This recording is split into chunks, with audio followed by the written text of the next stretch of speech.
Hindi binabaan ng Pangulong Marcos yung taripa para kumita kayo. Binabaan yung taripa para kumita yung tao. Nasaan? You have to explain that now here. Kasi kayo po yung retailer, sa inyo ang mukhang sa inyo ang problema. Mag-ikot ka sa palengke, itataya ko na sweldo ko, bonus ko, pati bahay ko. Wala kang mabibili na lintik na less than 50 pesos. Bihira po, Mr. Chair. Pinagbubula tayo ng mga hinayupak na ito. I'm sorry for my language, pero niloloko tayo somewhere else eh. Nakita, sinabi na ng customs 33. Sinabi na nga ng wholesaler, 35 to 40 ang benta niya. Bakit sa palengke na 50? We have a problem, Mr. Chair. Mr. BPI, we have a problem. Kaya nga binabaan na yung taripa, kaya nga tayo mataas ang inflation because of this, then wala po kayong ginagawa. You need to do something. I mean, do something. Di ba? Kung kailangan ninyo ng more power, then come to Congress and Congress will give you that. Kaya nga tayo may investigasyon. Puro kayo tango, pangalawang hearing na ito. Hindi nga malaman kung sinong nag-check ng mga presyo. Hindi tayo makasagot. Mr. Chair, if you recall, tinanong ko na kung sinong in charge. Walang makapagsabi kung sino ang in charge sa pagtingin ng presyo, pagsita. Monitoring lang sila lahat. DA monitoring. DTI monitoring, NFA monitoring, lahat ng mga ito, puro monitoring. Mga walang silbi. Yung pagpasa niya sa importer, how much is it? Kasama na po yung profit niya, expenses niya, tracking, warehousing, etc., etc. How much?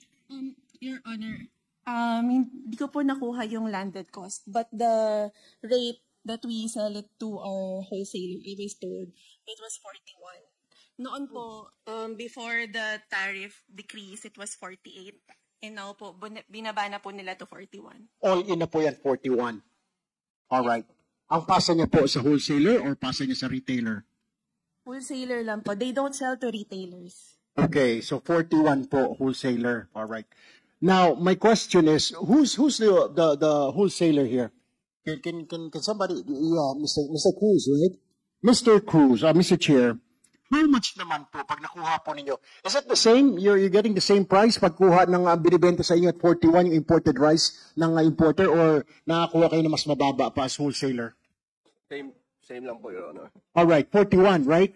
Magkano po ang pasa na ninyo sa retailer, sa mga retailer ng bigas po at 41? Magkano po ang pinapatong ninyo? Ang pasa lang po, ang 35, between 35 to 40 po ang presyo namin. Between 35 to 40 per kilo. 35 to 40 ang ibinibenta nyo po sa retailer.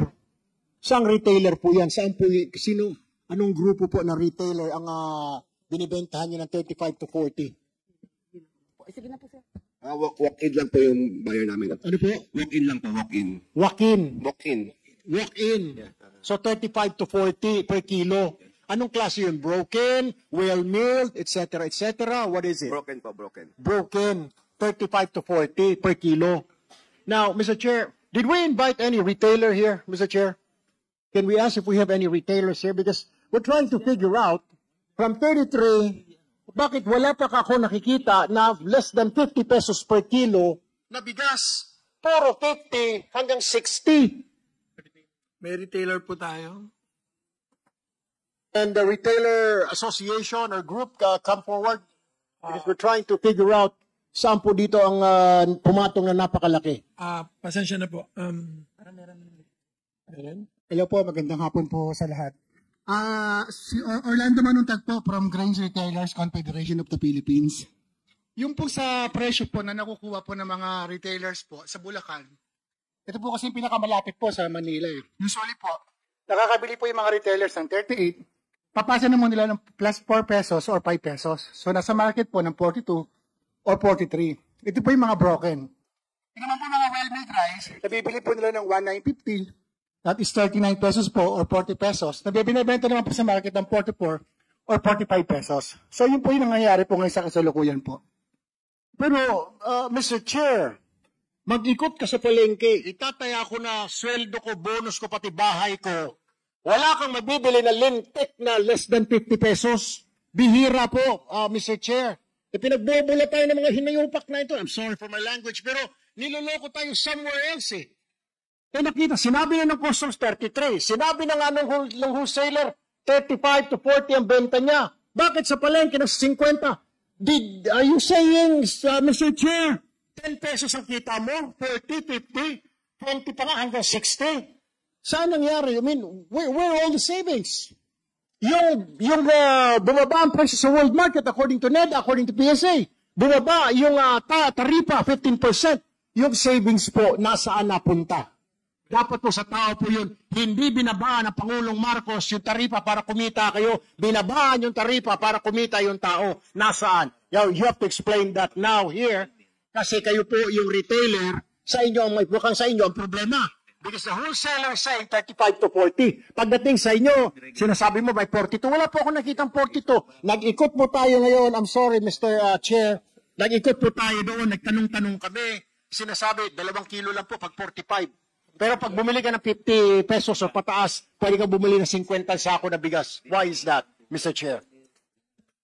Greco? Yes, can I ask Dinig po sir. ang napansin po kasi namin, doon po sa lahat po ng mga importation na dumating po, nasa 74% is 5% whole grain.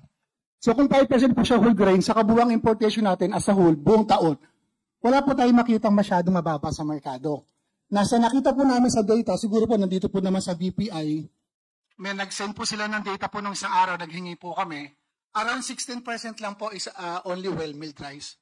So, kung yan po ay nakalatag po sa numbers, nakita ko po namin, around 600 metric tons lang po. Pakabuang 4 million. So, ibig sabihin, sa buong taon, pagka binaybay po natin per month, kukunti lang po talaga yung bahagi ng well-milled at saka broken rice. So, siguro po, isa po ito sa nangyayari dahil in-open po natin yung market. Sa mga importers po, open trade po tayo. Hindi naman po natin nakita po yung regulation. Siyempre po, mas marami pong bumibili po ngayon ng mga premium rice rather than po sa mga mababa po na presyo. Pero siyempre po, marami rin po naghahanap. Lalo na po yung mga kababayan po natin na marginalized, mababa pong presyo. Pero sa nakita po namin data, kukunti lang po talaga nag-import ng 25% at saka broken. So, given the fact po na 35 metric tons po, 35,000 metric tons po tayo per day, so what is 260,000 metric tons for the whole year? So, manipis po talaga yung bilang po. Mas marami po talaga is premium. Siguro makikita naman po sa data ng BPI. So, thank you po so much. Mr. Chair, let me direct now my question to the BPI. Mr. BPI, is this true what he's saying na mas gusto nilang ng mga importers mag-import ng mga mahal? Aren't you considering yung mga kababayan natin na hindi maka-afford ng 50 pesos per kilo na bigas? Hindi ba ninyo sabihin lang, hoy, importer, mag-import ka naman ng mumurahin, yung maputi, mabago, kahit papano? Can't you dictate? Kayo nagbibigay ng permit, hindi ba ninyo pwedeng manduhan sila? Mag-import ka ng kalahati ng ganito, mas mura. What are you doing? Mr. Chair, thank you po for the question. Then after you, I think we will recognize FFF. Opo. Sir, on the data po, tama naman po yung nasabi. Actually, sir, nag-initiative po kami para i-categorize yung ini-import ngayon. So, sa 5%, nasa 70%. Sa 15%, nasa around 4%. 25% brokens is nasa 15%. 100% brokens is nasa 6.19%.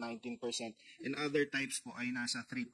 So, aside po doon sa 5% broken, na 70% nasa around 30% po yung ibang classification ng bigas. As for the mandating, sir, sa kanila, kung ano po yung i-import, sir, sa amin pong mandato ay talaga pong sa sanitary and phytosanitary concerns po tayo, and then sa food safety. And we do test this bigas po na narito at dumadating sa atin. Are you saying, Mr. Chair, wala kang control kung anong i-import nila? Hindi ba lang ninyo iniisip yung mga kababayan natin? Paano kung mag-import lahat yan ng 60 pesos per kilo? You don't care? We have a problem, Mr. Chair. Mr. BPI, we have a problem. Kaya nga binabaan na yung taripa, kaya nga tayo mataas ang inflation because of this. Then wala po kayong ginagawa. You need to do something. I mean, do something. Di ba? Kung kailangan ninyo ng more power, then come to Congress and Congress will give you that. Kaya nga tayo may investigasyon. Puro kayo tango at pangalawang hearing na ito. Hindi nga malaman kung sinong nag-check ng mga presyo. hindi tayo makasagot. Mr. Chair, if you recall, tinanong ko na kung sinong in charge. Walang makapagsabi kung sino ang in charge sa pag-tingin ng presyo, pagsita. Monitoring lang sila lahat. DA monitoring. DTI monitoring, NFA monitoring, lahat ng mga ito, puro monitoring. Mga walang silbi. Now, can't you do something about it? Or what do you need? Na para pwede mo silang diktahan, importer, kailangan na ng Congress, kailangan na ng bigas. Can't you do that? Sir, thank you po. Actually po, kami po ay nagpapasalamat nga sa Kongreso dahil po doon sa batas na pinirmahan kahapon na nagbibigay sa amin, sir, ng power talaga na magpunta sa mga warehouse na ito at makita. Actually, sir, ito pong initiative ay salamat din po kay Kong Mark sa Committee on Agriculture dahil pinaklasify ho nga sa amin itong mga ito. Siguro po dahil po doon sa certain section ng bagong batas na kami ho ay mag-uusap ng PSA, ng NEDA para ho makapagbigay ng policies ho para mas ma-improve itong ating situation ay yun po naman ang aming gagawin at ito po ay may nakalatag na naman kung lalo para po dito. Mr. Chair, I know my 5 minutes is already up. My next thing is I move that we ask the importers and the wholesalers to give us the list of their clients, the retailers, para malaman po natin sino po ang kanilang mga kliyente para maimbita po natin sa susunod na hearing yung mga retailer na yan kasi hindi lang po ang Grecon o yung mga association, Mr. Chair. I move that the wholesalers and importers submit to us in this Congress the list of their clients, retailers, para malaman po natin because everything looks now na ang problema sa retailer. Kasi kung sinasabi ng wholesaler, 40 lang benta niya, pagdating sa market, 50. Pagkatapos ng explanation kasi mataas, why import mataas? Mas maraming kliyente. Pag murang bigas ang i-import, mas maraming bibili ho. Marami ho tayong mga kababayan, ng mga below middle class, yung cannot afford ng 50, kaya nga nagre-reklamo eh. I so move, Mr. Chair. Nakita naman natin doon sa presentation ng PCA na klarong-klaro naman na merong pagsasabuatan. Dahil nakita natin yung self-sufficiency ratio, kung pwede natin ipakita ulit yung presentation ng PSA, yung demand over supply, less than 1. Ibig sabihin nun, may excess supply. Ibig sabihin, kung ano ang kailangan natin na bigas is less than what is supplied. May excess supply. Pag merong excess supply, ibig sabihin nun, dapat bumaba ang presyo. Tama po ba? Ms. Rachel? There are other factors, No, Madam Chair. sa isang merkado, sinong ekonomista dito? NEDA. Ideally, hindi po ba? Excess supply means dapat bumaba ang presyo. Tama po? Tama po. O yun, klarong-klaro sa presentation ng PSA na meron pong excess supply. Dahil nung tayo po ay nagbaba ng tariffs nung 2024, nasa points, noong 2023, 82.5 ang demand-supply ratio. Pagdating ng 2024, nasa 69%. So, ibig sabihin, lumaki pa po ang excess supply. So, there's no reason for why hindi dapat bumaba ang presyo. And more importantly, tingnan natin yung rice stocks. Sobrang taas na rice stocks. Sabi ninyo, record high. So, ibig sabihin, kailangan na talagang pakawalan ng rice traders ang rice stocks doon sa warehouses nang sa ganon, bumaba na ang presyo. So in other words, nasa kamay ng importers at traders na yumaman po ng 13 billion pesos. Dahil yun po yung kinita nila dahil bumaba ang taripa to 15%. Yumaman sila, 13 billion as a whole. Pero winibidhold nila ang rice stocks sa ngayon. Maawa naman sila, di ba? Pakawalan na nila ang rice stocks na yan nang sa ganon, bumaba na ang presyo na sa ngayon ay dapat nasa bandang 35 pesos. Or sige, lagyan nila ng a reasonable margin pero nasa neighborhood ng 35 pesos.